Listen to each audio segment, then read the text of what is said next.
Well, this morning you're going to get to hear from our lead pastor, Pastor Chip, and he's got a specific message for this Sunday. So hopefully you're dialed in, hopefully you've gotten rid of distractions, and hopefully you lean in over the course of the next 20 minutes or so, because I think it'll be worthwhile. I'm excited about this Sunday. Excited to see you at one of our locations in the coming weeks if you decide to do that. But as always, we want to tell you, we love getting to chat with you. We love getting to pray with you. Take us up on that. And as always, we would love to get to see you in person. So come join us at one of our in-person locations. Can't wait to get started. Let's do that right now.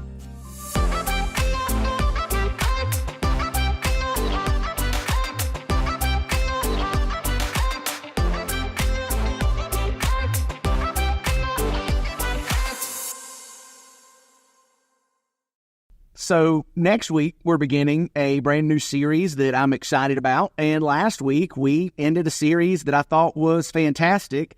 But today, we're kind of in between. And so what I want to do today is share with you a passage that God has really captured my attention and thoughts with, just something I've been looking at and thinking through and studying. And I thought it'd be a good time to share that with you today. And it's in Exodus chapter 32. And so if you got your Bibles, you can go ahead and turn there. But when I say Exodus chapter 32, that probably doesn't really set off any oh yes in your head that you would remember what that chapter is if you've read it before.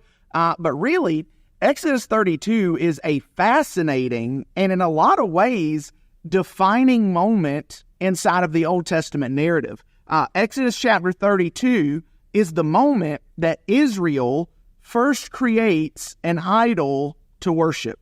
It's a golden calf. Maybe that jogs some memories for you. But this idol that they create and worship really starts a pattern that is going to plague Israel throughout their history. That time and time again, they would fall into idol worship and leave the one true God, Yahweh, who had rescued them from the Egyptians. And so in Exodus chapter 32, we see this moment play out. We see the first creation of the first idol. And I think the question that we need to kind of address before we jump in is, well, how did they even get to that point? And so let's kind of do a little background and trace the steps of where Israel had come from. Israel, as you know, had been slaves in the land of Egypt for almost 450 years, really 430 years. Israel was slaves in Egypt. God had rescued them from Egypt by the hand of Moses, who he raised up, so that he would bring plagues on the land until Pharaoh ultimately let Israel go. Moses led them out, and then God parted for the nation the Red Sea so that they walked across it on dry ground and then closed it back up to swallow up Pharaoh and his armies who had changed their mind and come in hot pursuit. So after they see the miracles of the Exodus, the parting of the Red Sea, God leads them to a mountain called Mount Sinai. And it's there at Mount Sinai that God meets the people. He meets them there so that they would worship him and so that he would reintroduce the covenant that he made with Abraham to bless and prosper this nation and to give them a land of their own. In chapter 19 of Exodus, we see the nation come to Mount Sinai. And when they come to Mount Sinai, God instructs Moses, the leader, to have the nation consecrate themselves. That word consecrate themselves means to prepare, to cleanse, to get ready to meet the Lord. They were to cleanse themselves in preparation because God, who is holy and perfect, needed the people to be clean before he met with them. And so God says, consecrate yourselves, and then I'm going to come down on the mountain. The people don't come up to the mountain themselves, but God uses Moses to serve as a mediator between himself and the people. And God descends on Mount Sinai in a dense cloud, a cloud full of his glory, full of his presence. And there in that cloud on the mountain with Moses, God gives Moses the law, the 10 Commandments inscribed by his finger in stone.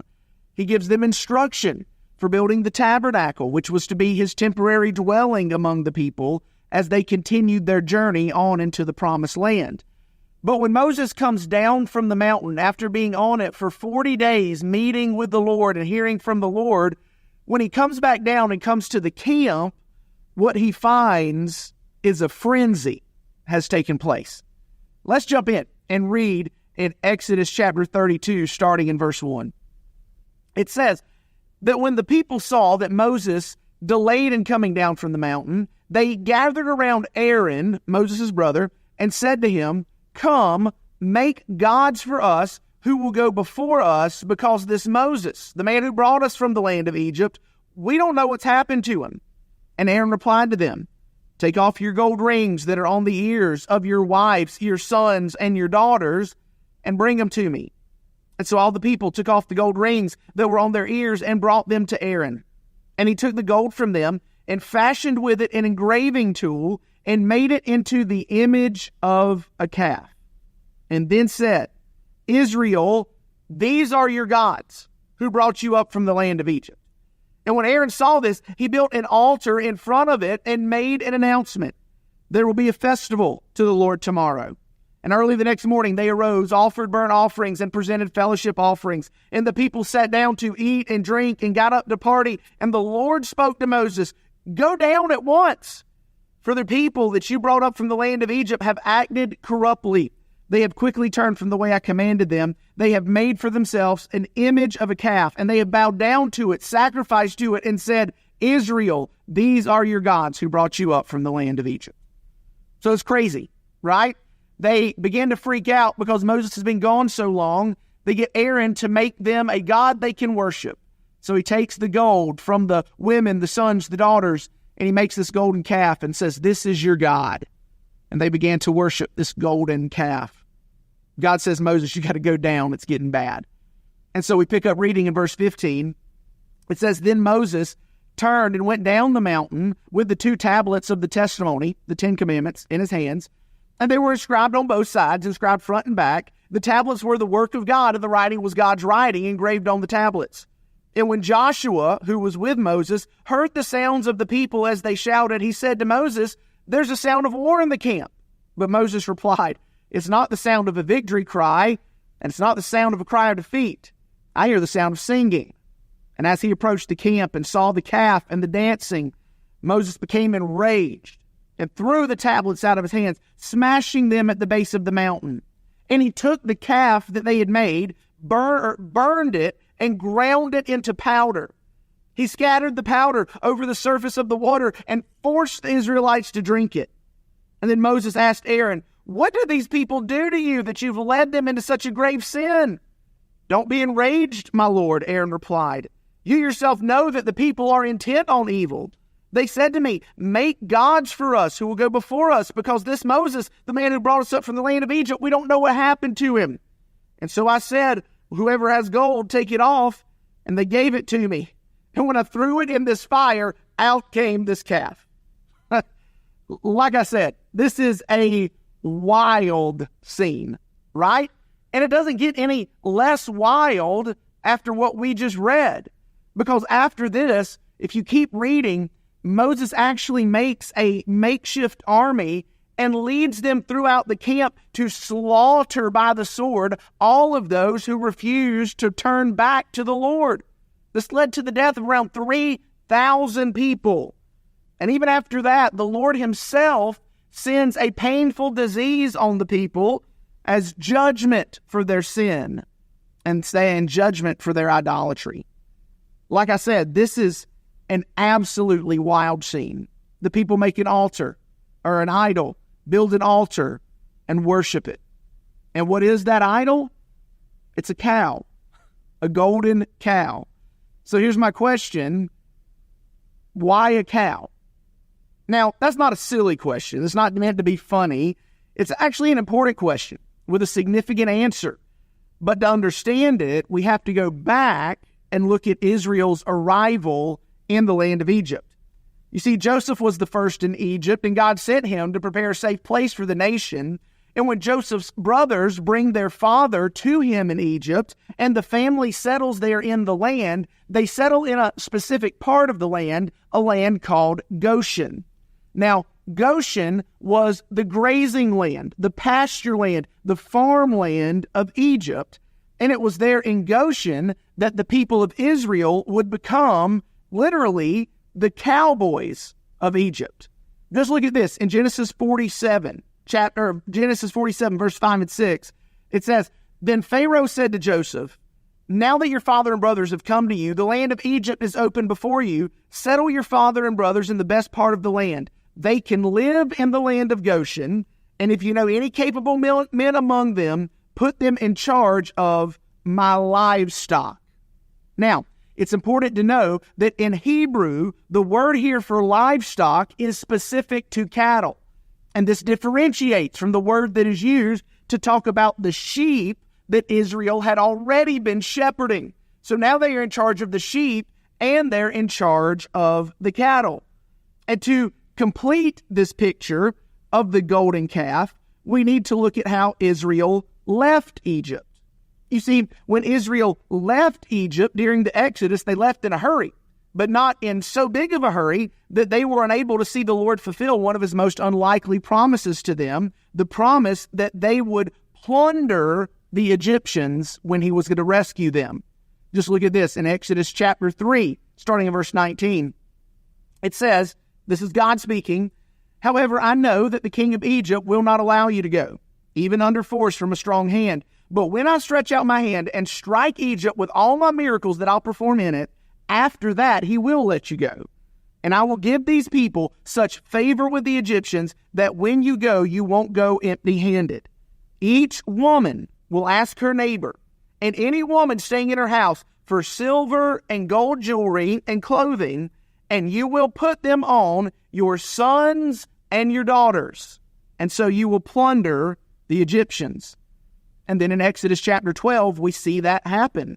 In verse 35, it says, the Israelites acted on Moses' word and asked the Egyptians for silver and gold items and clothing. And the Lord gave the people such favor with the Egyptians that they gave them what they requested. And this way, they plundered the Egyptians. So when Israel came to Egypt, they became the cowboys and the shepherds. And when they left Egypt, they plundered the Egyptians by taking gold rings and putting them on their women, their sons and daughters. And so I think that helps us understand why the cow. Because when Israel made the cow, not only did they make it into the cow's image, but the gold that they made the cow from, it said, was taken from the women, the sons, and the daughters. What gold jewelry was that? The gold jewelry that they had taken from the Egyptians. So why the cow? Because the cow was a reminder of Egypt and a symbolic longing to return there. The calf in Egypt was their job. The calf in Egypt was their identity.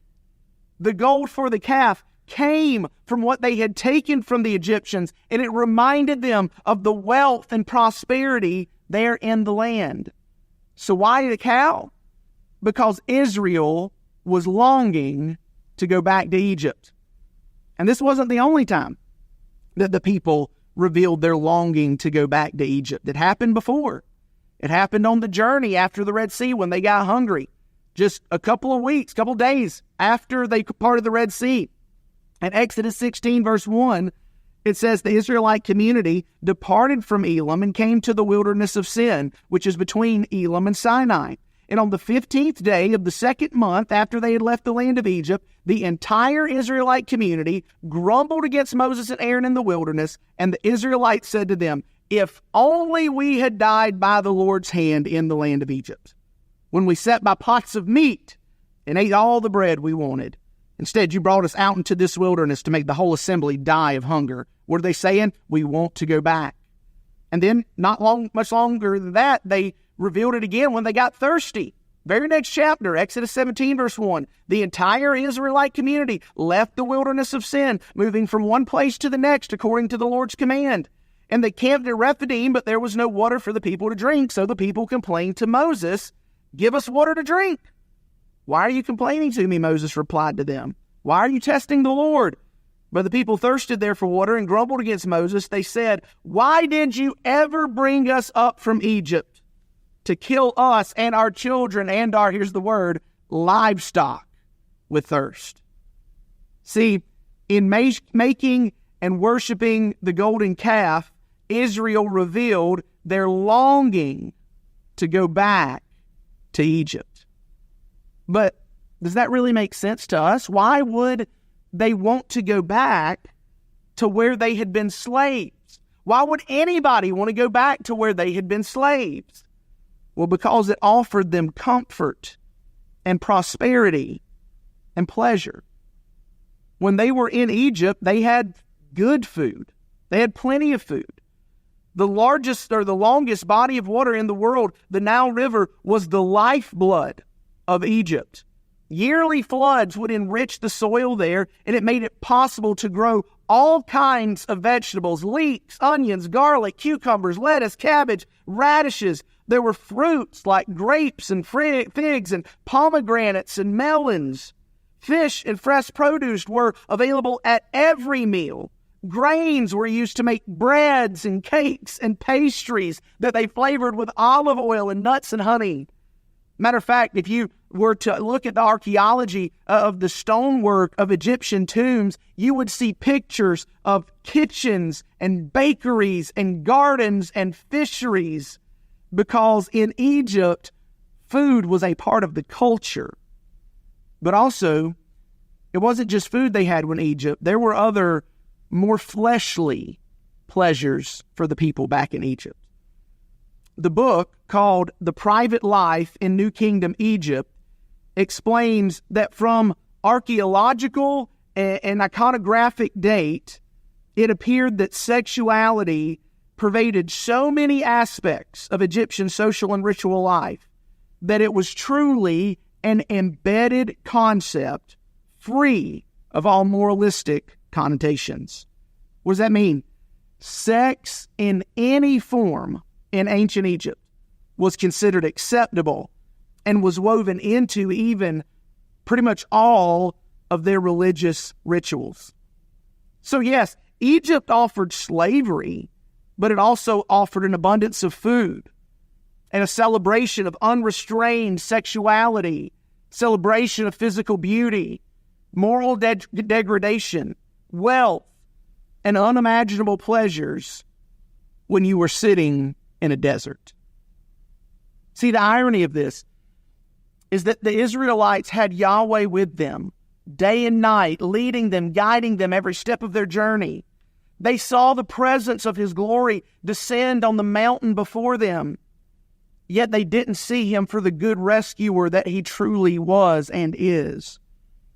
And so they began to look back to Egypt, showing that their hearts were really still there.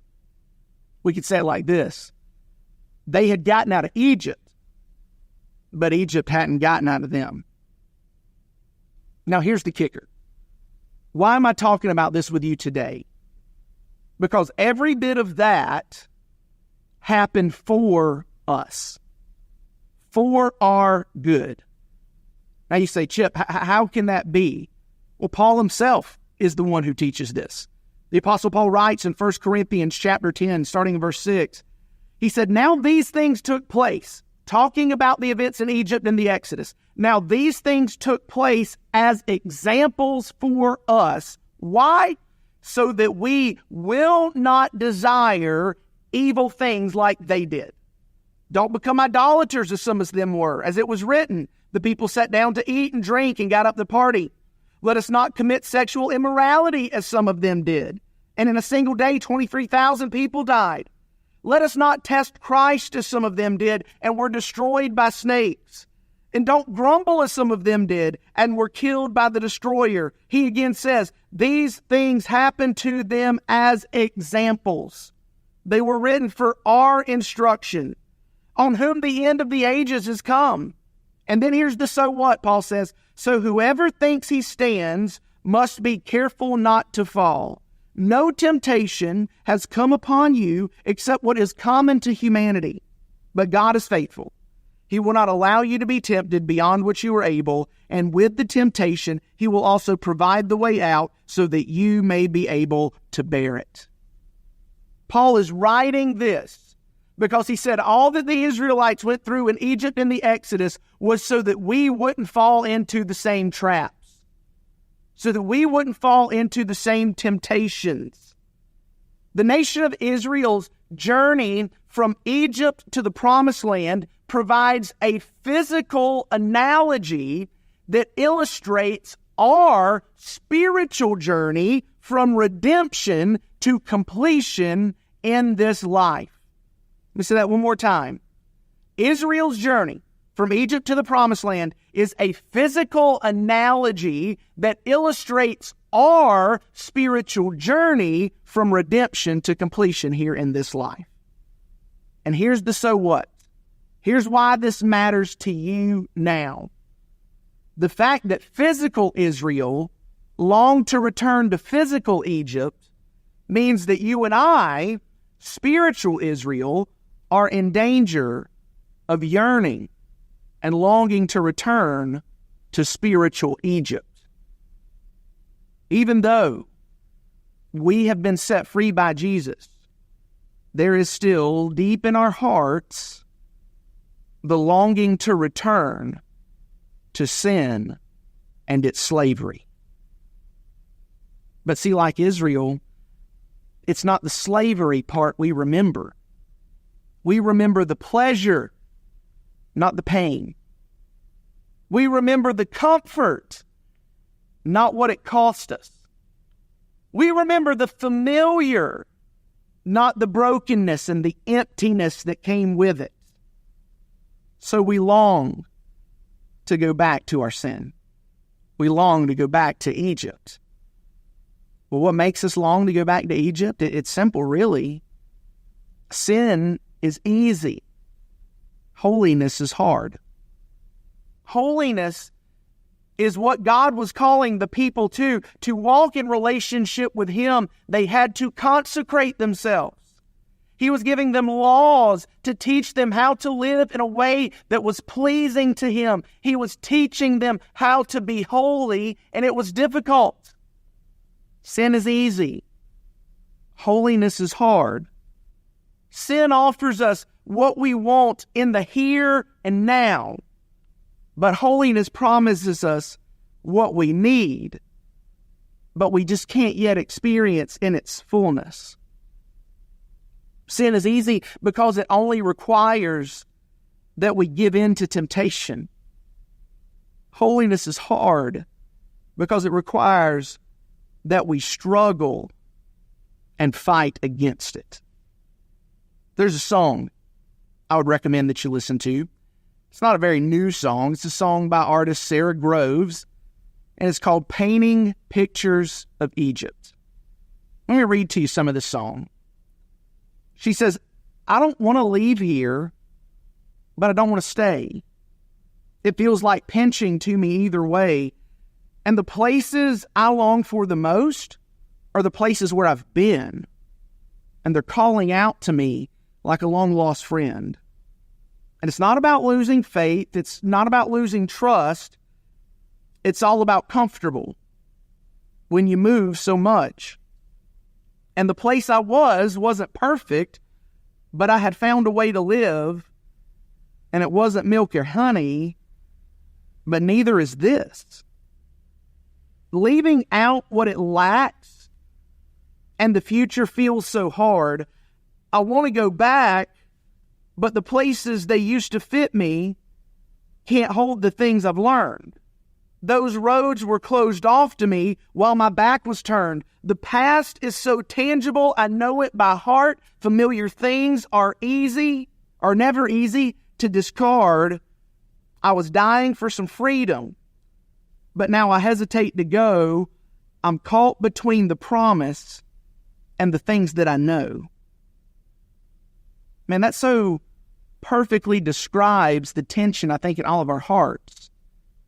We don't really want to go back to who we used to be and where we used to be, but it's so familiar that there's still that longing to go. And we know that we've been promised better and more, a land flowing with milk and honey, but we don't see it yet. And so we're stuck painting pictures of Egypt in our mind that don't really reflect reality, because we leave out the slavery and the pain and the brokenness. And so what I want to encourage you to today is to press forward in holiness. Refuse to go back to your sin. Refuse to go back to Egypt. Refuse to long for its pleasures and its wealth and its comfort. But as hard as the journey may be and as hot as the desert may grow, when our feet are burning with the sand, we push on knowing that yes, holiness is hard, but it's worth it. Because holiness is who God Himself is. So don't go back. Don't long for Egypt. Keep pushing forward until we see Jesus face to face. Let me pray for you. God, I thank you for the time that you've given us today to look at your word. And I pray that you would use it to remind us of the cruelty and the pain that slavery to sin brought to our lives, so that we would look forward with eager anticipation and genuine longing for the promised land where our salvation will be completed and made full. God, help us not to go back, but to keep moving forward. In Jesus' name we pray. Amen. Well, there you go. Maybe something to reflect on, maybe something to chew on, maybe something to take action on. I don't know where that sits with you this morning, but I hope you're encouraged, and I hope you're a little bit challenged by that. I know it's one of the things that plays a factor in our spiritual formation, and so excited to see what God does with this Sunday morning's message. As always, we want you to come join us in one of our in-person locations. This is really just a snapshot of who we are, and we would love to get to shake your hand in person on a Sunday morning. Hopefully we'll get to see you there. If not, we'll see you right here next week online.